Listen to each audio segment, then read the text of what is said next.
Hai, Assalamualaikum semua. Dah lama saya tak buat video kan.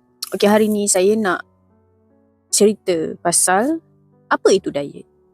Okey, siapa yang kata dekat korang yang diet ni senang?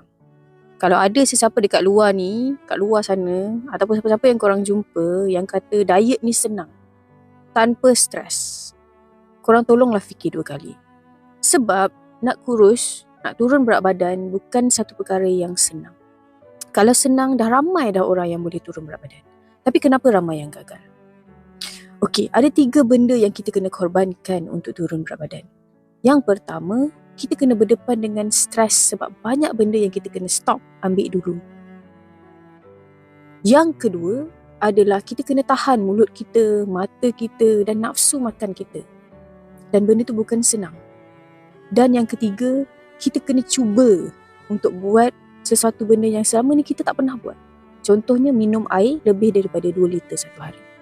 Itu tak senang guys. So siapa yang gula-gulakan korang dengan cakap diet ni ataupun nak turun berat badan ni senang, tanpa tahan makan, tanpa stres, korang tolonglah fikir balik. Fikir 2 kali.